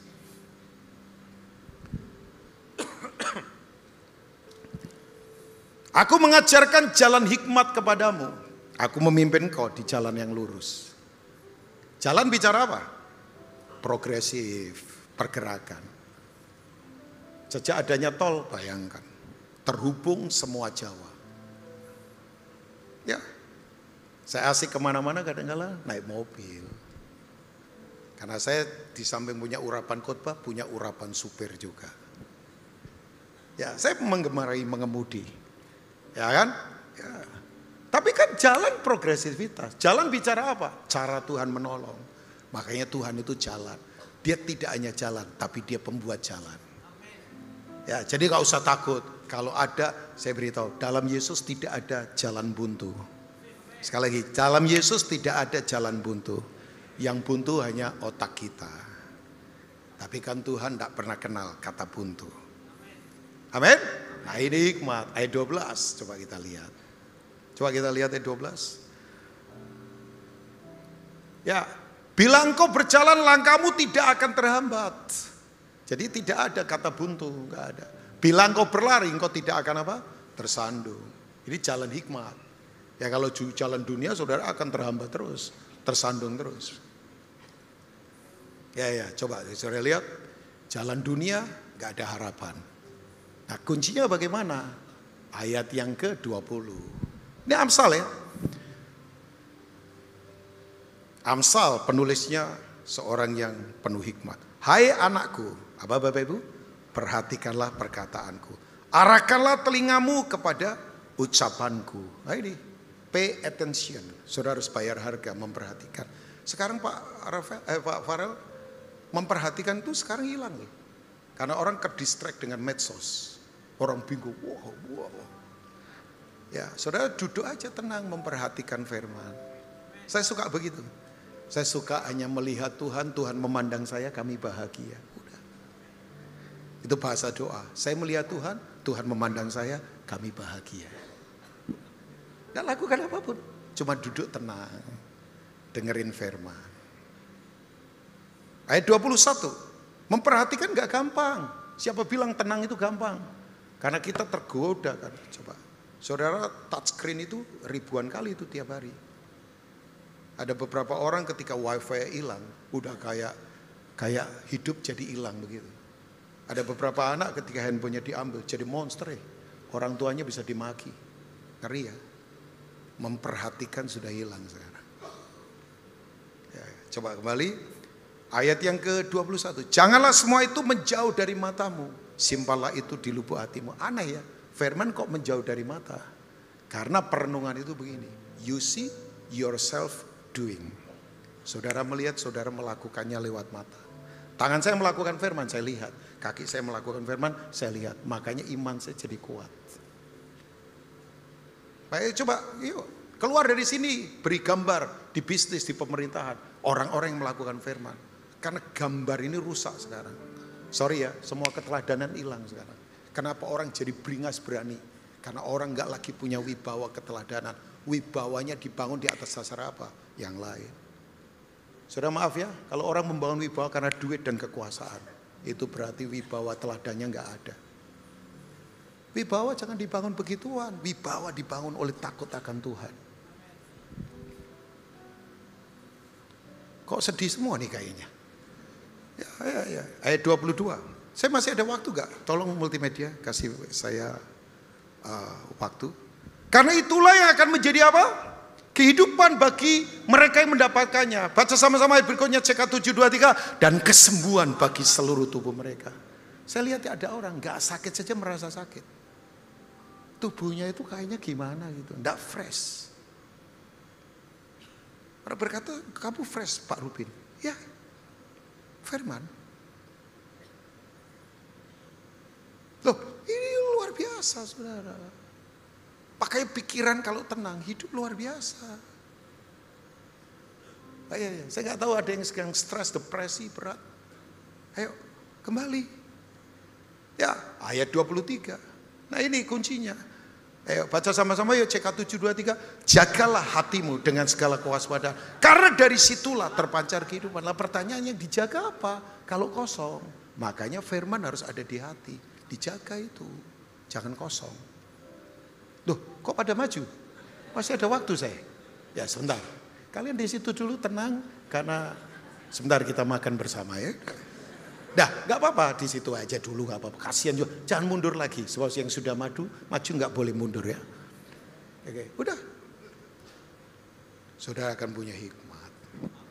Dan tatap mata saya, semua yang terkoneksi dengan firman akan ada sumber yang tidak terbatas.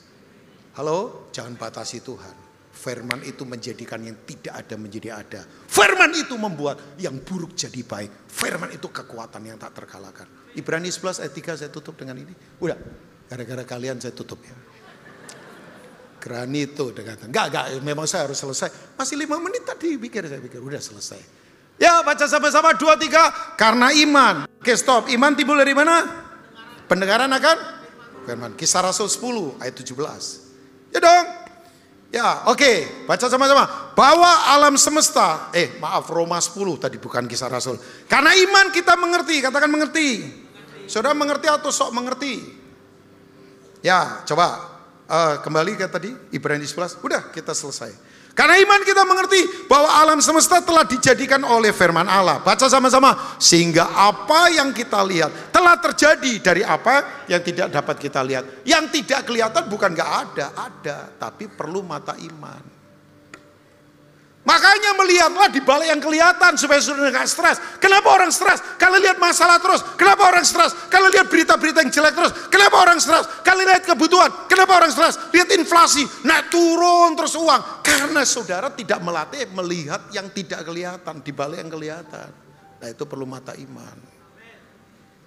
Ada possibility-nya. Loh firman katakan, yang tidak kelihatan bukan nggak ada. Angin nggak kelihatan, tapi ada. Virus nggak kelihatan, tapi ada. Saya tanya pikiran saya ada nggak? Kalau sampai ngomong nggak ada ya berarti saya nggak punya pikiran. Ada tapi nggak lihat. Kapan kelihatan? Waktu saya bicara dan saya bertindak. Jadi yang tidak ada bukan nggak ada. Yang tidak kelihatan maaf bukan nggak ada. Bangun ini, mata kita materi terus sih, materi terus lupa yang ini. Bangun dalam firman. God bless you all. Tuhan memberkati. Haleluya. Mari bangkit berdiri bersama-sama. Kita berdoa, kita sungguh-sungguh buka hati. Kiralapa sekete karalapa taka sokoto koralapa papa.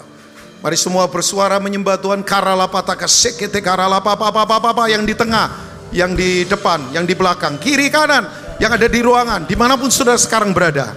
Sede karalapa papa. Kenali Tuhanmu lewat perjanjian, hidup dalam firman, dengar dan taati.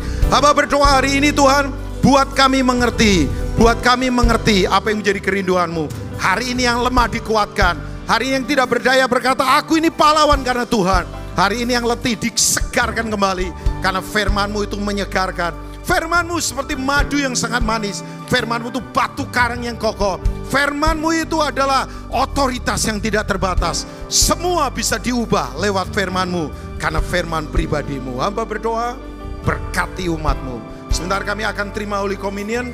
Kami mau buka hati. Sekali lagi berkati umatmu dalam nama Tuhan Yesus. Mari semua kita yang diberkati katakan amin. God bless you all. Silakan saudara duduk. Oleh kuasa darahmu, kau telah tebus dosaku. Kekudusanmu melingkupiku. Kasihmu mengalir memulihkan hidupku. Sungguh besar anugerahmu, kau selamatkan hidupku. Ku menjadi ciptaan yang baru oleh kuasa darahmu. Yes Lord, yes Lord.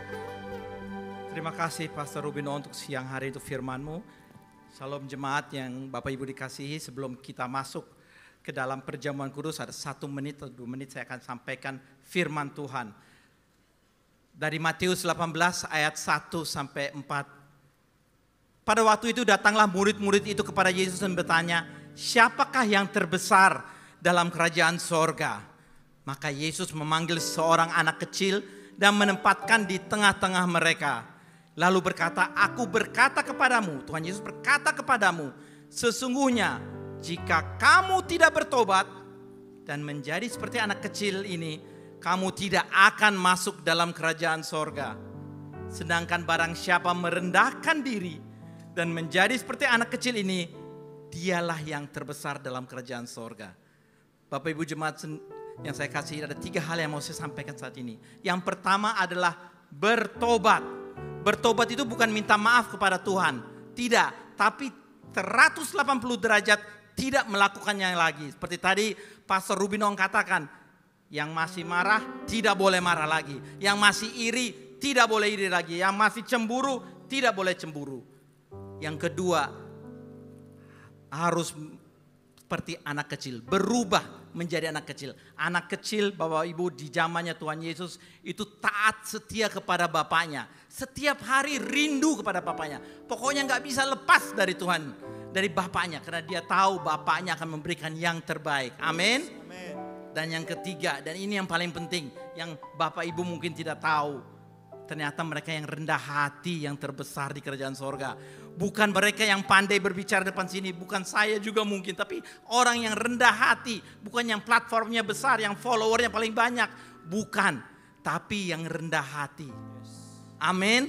Mereka yang rendah mau diajar. Mau taat dan setia bahwa pertemuan ini bukanlah pertemuan biasa-biasa. Tapi ibadah kepada Sang Raja, Yesus Kristus dan Roh Kudus. Amin. Yang terpenting di hari Minggu adalah beribadah, bukan pergi ke MGK. Dan kita sekarang akan masuk ke dalam perjamuan kudus.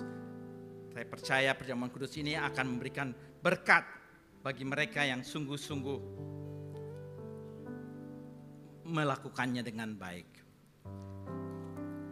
Bapak yang dikasihi, Tuhan mau kita makan dan minum dengan cara yang benar.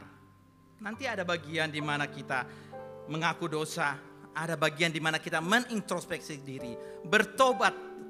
Jemaat yang dikasihi, gunakan saat itu supaya ada perkenanan Tuhan turun atas kita. Amin. Mari kita masuk dalam perjamuan kudus. Mari kita berdoa. Setiap kali kita masuk dalam perjamuan kudus, inilah pesan Tuhan. Biarlah ini menjadi peringatan akan daku, kata Tuhan Yesus. Mari kita mengingat dan bersyukur atas kebaikan Tuhan Yesus. Mari kita tundukkan kepala. Siapakah kami ini Tuhan? Sebelum kami mengenal Engkau, kami semua adalah orang berdosa. Upah dosa adalah maut. Tapi Engkau yang tidak berdosa telah jadikan dosa oleh karena kami. Kau harus turun dari surga mulia, mati menggantikan kami. Sungguh Tuhan, betapa baiknya Engkau itu. Saat ini Engkau ingatkan kepada setiap kami bahwa kemuliaan-Mu sedang turun memenuhi gereja-Mu. Sedang turun atas bumi ini. Ya Aba, ya Bapa, Engkau sungguh baik dan sangat baik. Kami mengasihi Engkau Tuhan. Kami mengasihi Engkau. Tuhan mau memberkati saudara melalui perjamuan kudus. Tapi Tuhan mau kita makan dan minum dengan cara yang benar. Karena itu masing-masing introspeksi, dilihat keadaan dirimu. Jangan simpan dosa. Mari kita minta ampun di hadapan Tuhan. Ampuni kami Tuhan. Ampuni aku Tuhan.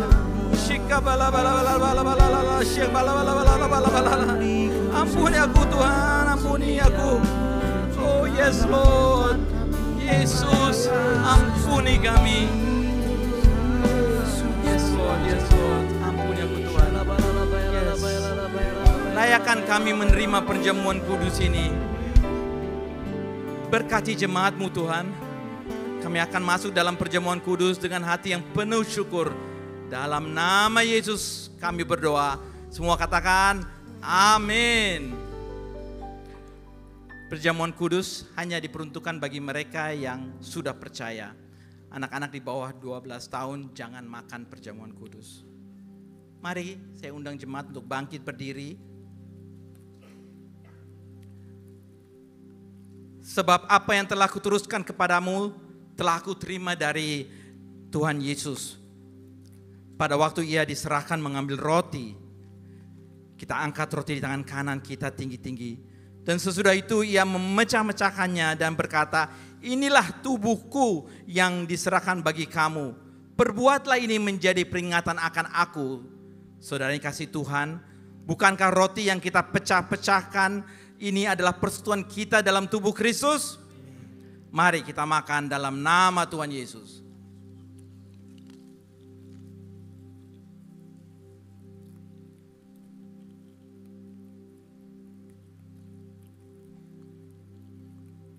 Kita angkat cawan di tangan kanan kita tinggi-tinggi. Demikian juga ia mengambil cawan sesudah makan lalu berkata, cawan ini adalah perjanjian baru yang dimeteraikan oleh darahku. Perbuatlah ini setiap kali kamu meminumnya menjadi peringatan akan aku. Saudara yang kasih Tuhan, bukankah cawan pengucapan syukur yang atasnya kita ucapkan syukur adalah persekutuan kita dengan darah Kristus? Mari kita minum dalam nama Yesus.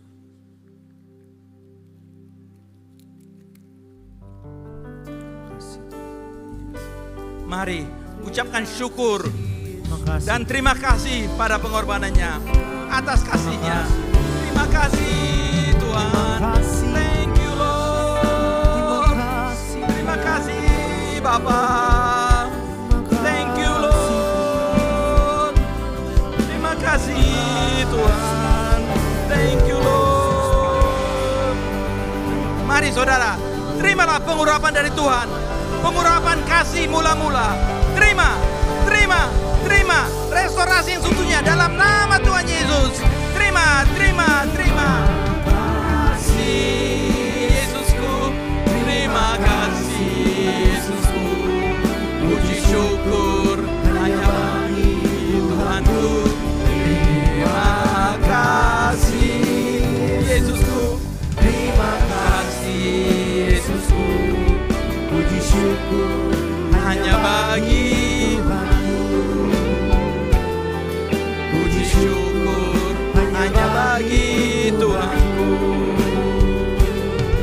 Puji syukur hanya bagi Tuhanku. Terima kasih Tuhan Yesus untuk keselamatan yang telah Engkau berikan. Terima kasih atas berkat-berkat-Mu, kesembuhan, kelepasan, jawaban doa, kekuatan, dan pengharapan yang baru. Berkati umat-Mu berlimpah-limpah Tuhan. Mereka akan pulang dengan sorak-sorai. Hamba-Mu berdoa untuk mereka Tuhan. Engkau mengasihi mereka semua. Tutup bungkus mereka dengan kuasa darah-Mu. Jauhkan mereka dari serangan si jahat. Berkati keluarga-keluarga. Kini para suami, angkatlah tangan-Mu. Tuhan memberkati para suami di tempat ini. Jadilah imam, raja, dan nabi dalam rumah tanggamu. Diberkatilah kehidupanmu. Apa saja yang diperbuat, yang kau lakukan dibuat berhasil. Kini para istri, angkat kedua tanganmu. Tuhan memberkati para istri di tempat ini. Jadilah tiang doa dan penolong bagi suami dan keluargamu. Jadilah pokok anggur yang manis di tengah-tengah keluargamu. Ajar dan didiklah anak-anakmu dengan penuh hikmat untuk takut akan Tuhan. Diberkatilah kehidupanmu. Melalui engkau nama Tuhan dipermuliakan. Anak-anak muda dan mereka yang belum menikah, angkat kedua tanganmu. Tuhan memberkati generasi penerus di tempat ini. Pengurapan Daniel 10 kali lebih cerdas dari anak-anak dunia Tuhan curahkan. Jagalah kekudusan. Engkaulah generasi penerus yang disiapkan Tuhan untuk kemuliaannya. Bagi yang belum menikah, Tuhan akan memberikan pasangan yang seiman dan sepadan. Kini para single parent, angkat kedua tanganmu. Tuhan memberkatimu dengan kasih-Nya. Engkau tidak akan ditinggalkannya. Apa yang engkau perlukan akan dicukupkan Tuhan. Kekuatan, penghiburan, dan berkat melimpah Tuhan curahkan kepadamu. Kini saatnya semua jemaat angkat kedua tanganmu. Dengan iman hamba percaya yang sakit disembuhkan. Yang terbeban berat sudah diberikan jawaban doa. Yang terikat dilepaskan. Hamba berdoa seluruh jemaat tempat ini sudah diselamatkan Tuhan Yesus. Kami mengucap syukur atas segalanya. Dalam nama Tuhan Yesus. Amin. Amin. Berikan tepuk tangan sorak-sorai bagi Tuhan Yesus saudara. Puji Tuhan, silakan dukung saudara semua. Puji nama Tuhan, saudara diberkati, amin. Baik, saudara, kami menghimbau saudara untuk tidak meninggalkan tempat ini sebelum doa berkat. Untuk sama-sama kita menerima berkat dari Tuhan setelah ibadah ini nanti akan selesai. Baik saudara, kita akan memberikan persembahan. Mari persiapkan persembahanmu bagi Tuhan. Saudara yang memerlukan amplop bisa angkat tangannya. Dengan cepat teman-teman pengerja akan membantu saudara.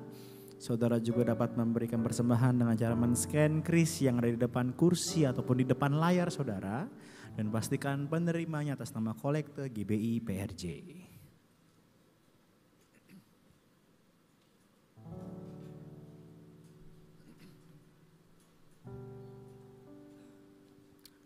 Baik, kalau sudah dipersiapkan persembahannya, dengan hormat kami meminta sama-sama kita bangkit berdiri saudara.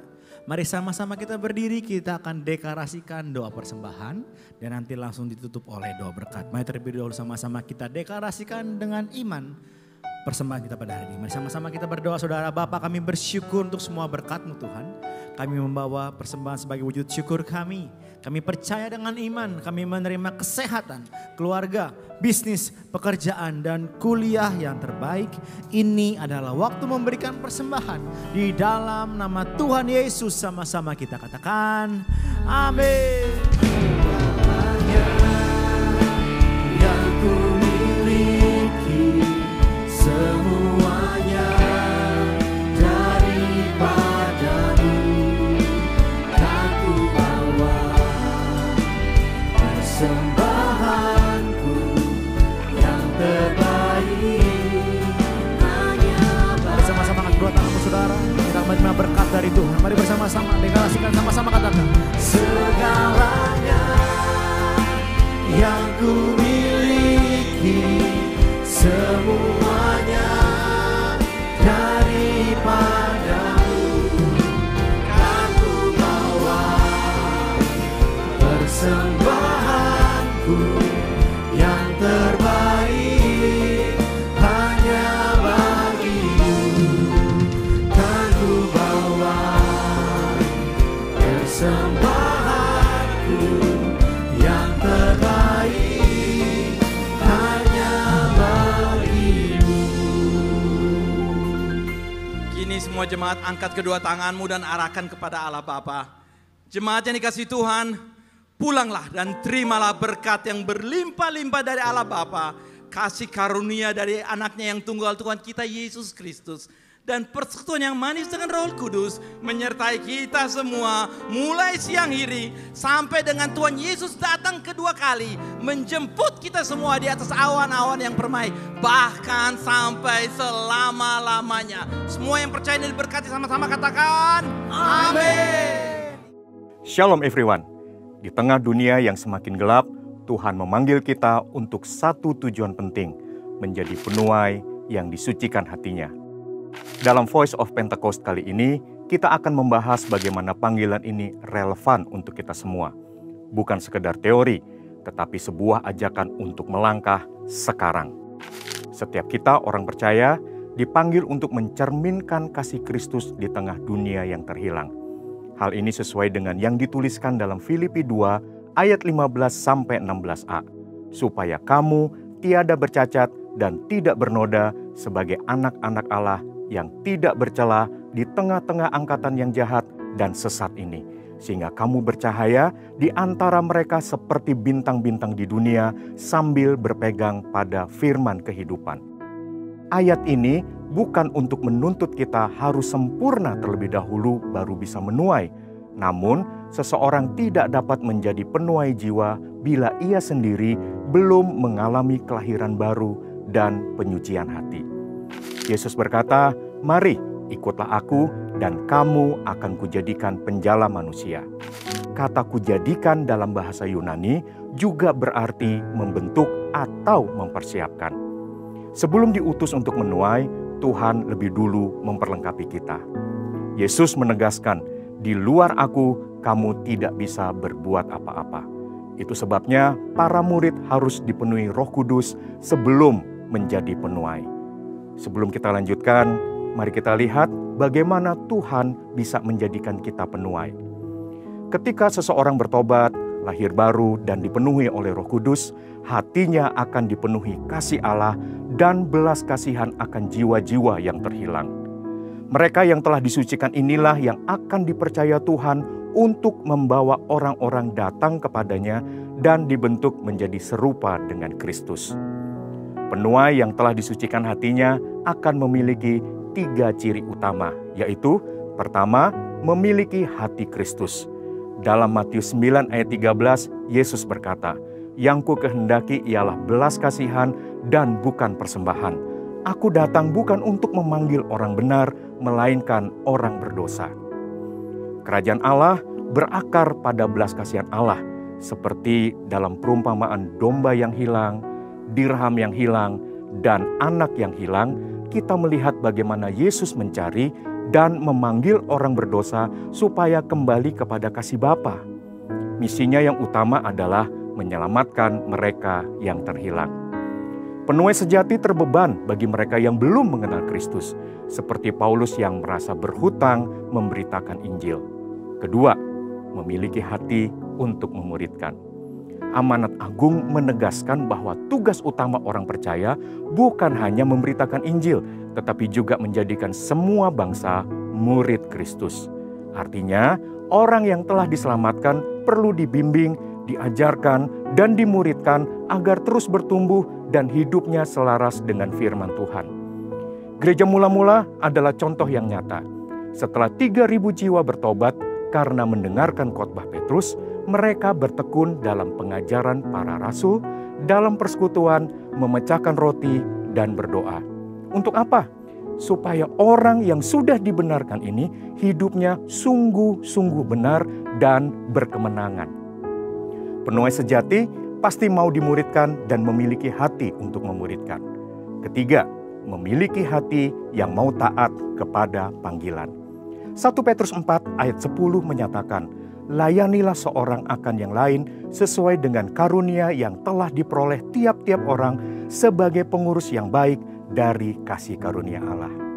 Tuhan telah memberikan karunia dan panggilan kepada setiap orang percaya. Sadari bahwa karunia dan panggilan itu bukan untuk diri sendiri, melainkan untuk melayani sesama. Setiap kita dipanggil dan diperlengkapi untuk suatu tugas yang spesifik dalam kerajaan Allah. Saudara, penuaian besar sedang terjadi. Namun, Tuhan tidak mencari sekedar tenaga. Dia mencari hati. Hati yang telah disucikan, hati yang memiliki belas kasihan, hati yang rindu memuridkan, dan hati yang mau taat kepada panggilannya. Tuhan memanggil kita bukan hanya untuk menjadi saksi, tetapi menjadi penuai. Dan penuai sejati adalah mereka yang telah dipersiapkan olehnya. Inilah waktunya, harvest now. Saudara, untuk penjelasan lebih lengkap dari tim teologi kami, silahkan buka link yang di atas atau scan QR code yang tersedia. Tuhan Yesus memberkati.